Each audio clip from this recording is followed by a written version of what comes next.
আসসালামু আলাইকুম। Hello friends, সবাই কেমন আছেন? নিশ্চয়ই ভালো।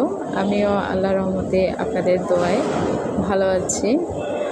এভাবে যেন ভালো থাকতে পারি, আপনাদের কাছে প্রতিদিনের দৈনন্দিন আড্ডায় কিছু গল্প স্বল্প শেয়ার করতে পারি, নিত্য নতুন রান্না নিয়ে যাতে আপনাদের কাছে পৌঁছাতে পারি, আমাদের জন্য দোয়া করবেন।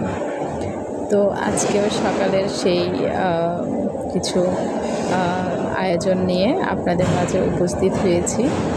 তো আমার সকালবেলাটা বেশিরভাগ ক্ষেত্রে যেরকম যায় সেটা এরকমই, যে চা, পরোটা, রুটি, পুরি এক এক দিন এক এক সময় বানানো হয়। যেদিন ভালো লাগে না সেদিন তো আর বানায় না। তবে সকালটা খুব ভালো কাটে, সতেজ হয় যখন ভালো কিছু দিয়ে ব্রেকফাস্টটা হয়, ভালো কিছু দিয়ে করতে পারি। তো আমি মনে করি গরম গরম চা, ফুলকো ফুলকো পুরি গরম গরম, এর থেকে ভালো নাস্তা হয়তো হয় না। তো তোমরা কে কী দিয়ে নাস্তা করতে বেশি ভালো লাগে তোমাদের, সেটাও আমার সাথে শেয়ার করবা।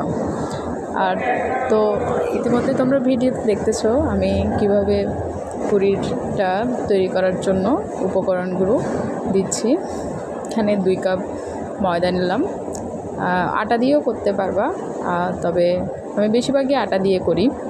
একটু কুসুম গরম পানি দিয়ে লবণ দিয়ে জাস্ট খামিরটা তৈরি করবা, এবং এটা 10 মিনিট একটু রেস্টে রাখলে জিনিসটা একটু ভালো হয়। তবে সাথে সাথেও বানানো যায়। সকালবেলা তো আমাদের এত টাইম থাকে না যে একটু অপেক্ষা করব।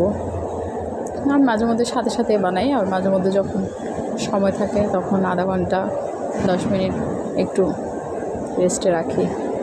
তো ফ্রেন্ডস, যারা এই পুরি বানাতে পারো, এটা তো সবাই পারে, আমাদের গৃহিণীদের মধ্যে এটা সবাই পারে। তো যারা পারে না তারা এভাবেই আমার থেকে চাইলে দেখে শিখে ফেলতে পারবে। খুবই সহজ পদ্ধতিতে এটা বানানো হয়, এটা আহামরি কিছু নেই। তো যাদের আমার ভিডিওটা ভালো লাগবে সাবস্ক্রাইব করে আমার পাশে থাকবে। তো সাবস্ক্রাইব করতে কিন্তু ভুলবা না। এখন আমার খামিরটা তৈরি হয়ে গেল। একটু ভালো করে এটাকে মথতে হবে, তাহলে পুরিটা একটু ভালো হয়, ফুলকো ফুলকো হয়।